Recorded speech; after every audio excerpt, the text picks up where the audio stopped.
What's up, YouTube? This is Too Raw for TV. So before I get into this video, I want to give a big shout out to the brother Aaron for the $8 donation via the PayPal. Much respect to him for showing love to Too Raw for TV once again. Big time fan of the old school New York Knicks fan that goes back all the way to the 1960s. So much respect to Aaron for showing love. In this video, I want to talk about Willis Reed, okay? I want to talk about Willis Reed, a player who I think is becoming more and more underrated as the years go on. A lot of those players, man, you know, they're getting up there in age. And, you know, sadly, you know, a lot of them may not be here that much longer. Earlier this year, of course, we lost Bob Lanier. In recent years, we've lost players like Sam Jones. We've lost Tom Heinsohn, John Havlicek, Hal Greer. It's inevitable. So that's why I try to give these guys the flowers they deserve while they're still here. Willis Reed was a great individual player, all right? Some will say he was the greatest Knick of all time. Some give that title to Patrick Ewing, but I will say this about Willis Reed. Whereas Patrick Ewing was a great individual player, one of the great collegiate players of all time, one of the problems with Patrick Ewing, and even Charles Oakley said this, that sometimes Patrick Ewing did not rise to the occasion that he should have in certain games, especially in the playoffs.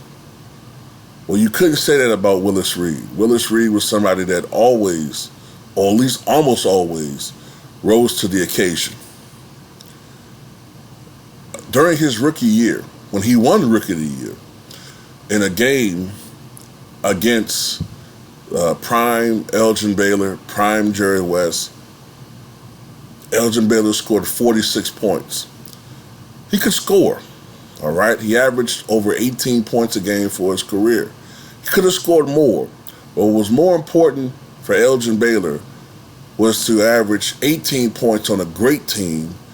It was much more satisfying for him to do that than to be a player averaging 26, 27 points a game on a mediocre or losing team. Now, yes, he did have a lot of talent. I've made that point myself. Around him, he's played like with Bill Russell. He played with Hall of Famers, Bill Bradley, Dave DeBusschere, Earl the Pearl Monroe, Jerry Lucas, you know, should be Hall of Famer Dick Barnett, Walt Clyde Frazier. He played a lot of great players around him.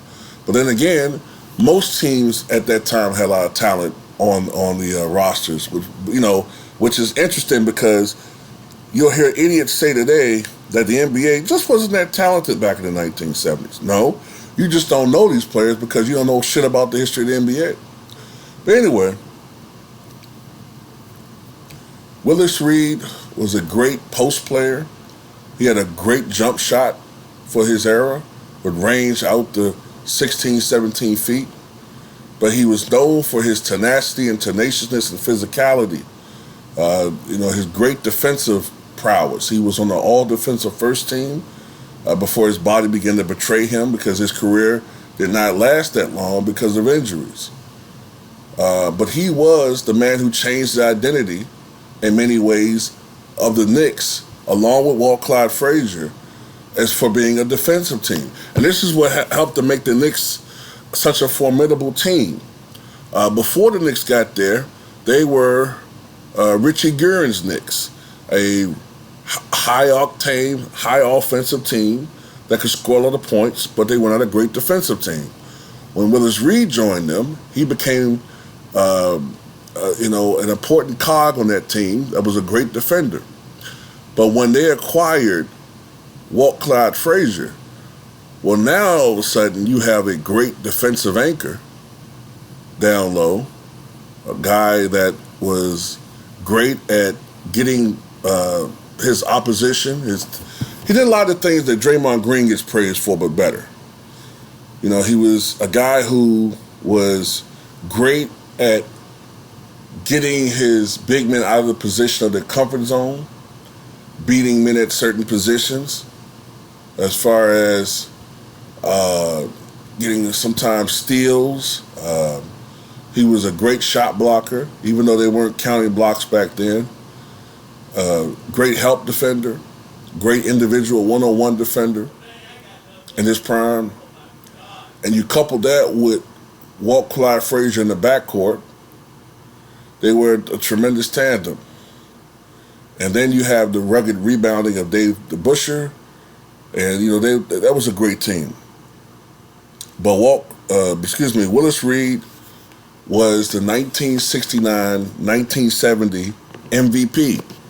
All right, and this team goes on a Cinderella run all the way to the NBA Finals, where they faced the Los Angeles Lakers. And it's a back and forth affair in this series. The Lakers were favored. Now let me make this point. Wilt Chamberlain was not the same player that he was before. This was after Wilt Chamberlain had that devastating leg injury, which, you know, pretty much any other player would not have came back from.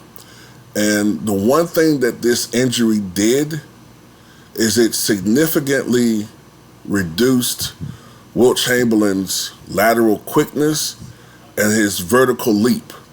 Okay? After this leg injury, Wilt Chamberlain's vertical leap was probably somewhere around 32 inches. Before it, probably 44. Well, he was getting a little bit older, but I would say still well over 40 inches. So it had an incredible effect on his athleticism and his side-to-side speed and quickness. But he was still a phenomenal player, and he compensated with his lack of speed by utilizing more of his strength. But still, Willis Reed, with his tenacious defense, was keeping Wilt Chamberlain in check in that series. But then he goes down in Game 5. He tears a muscle in his leg, all right, in his thigh, actually. Now, look, a pulled hamstring is extremely painful to walk on. A pulled one. He tore it off the bone. No one really anticipated him to be able to play. Now, the Knicks were able to rally and win Game 5 after his injury, but in Game 6, without Willis Reed out there, Wilt Chamberlain went wild and scored 45 points. Game 7, Wilt Chamberlain was expected to do the same thing. Why? Because Willis Reed was reported not to be able to play. He wasn't going to be able to play. You didn't expect anybody to come out there and play with that type of injury.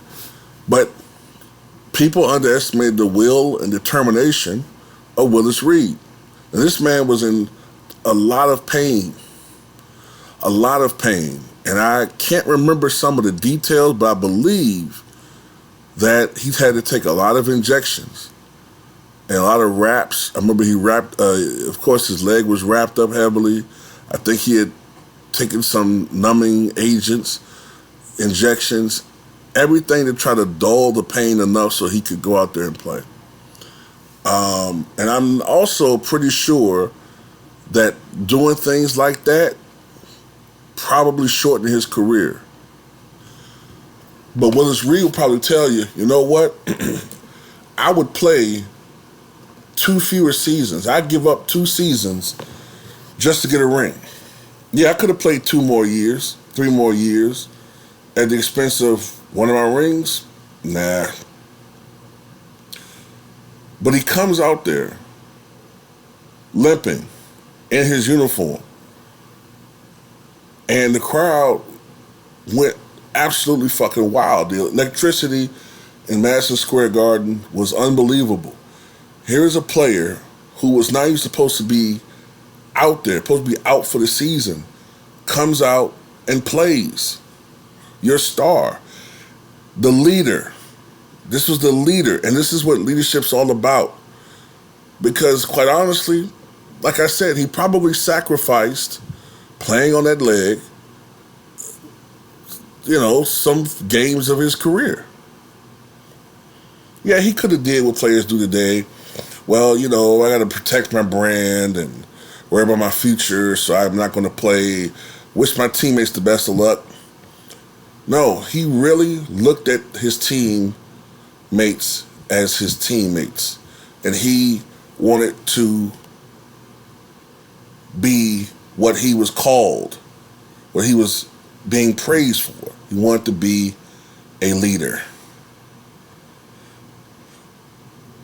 And Willis Reed being out there psychologically fucked up the Lakers.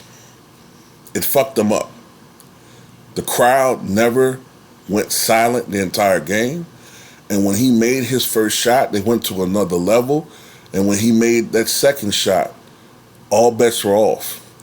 Now, the rest of the team picked up where he could no longer go on.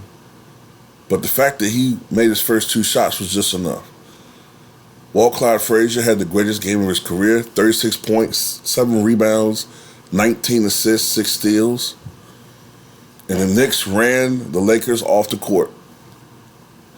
All because of the fact that Willis Reed